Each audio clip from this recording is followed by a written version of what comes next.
আজকে এই আনন্দের দিনে আমরা কদ্দূর আসলাম, কি করছি, সেটা সবাই মিলে আলাপ করব।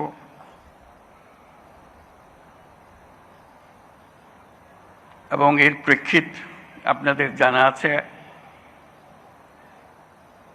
আমরা শিগগিরই একটা নির্বাচনের দিকে যাচ্ছি, তার প্রস্তুতি। এই নির্বাচনের মাধ্যমে আমরা নতুন বাংলাদেশের পথে যাত্রা করব, সেটাই আমাদের স্বপ্ন। এই নির্বাচন যেন সর্বাঙ্গ সুন্দর হয়, আনন্দমুখর হয়, উৎসবমুখর হয় এবং আমাদেরকে সেই যাত্রাপথে সুন্দরভাবে রওনা করে দিতে পারে, সেটার জন্য আমরা সবাই মিলে চেষ্টা করব।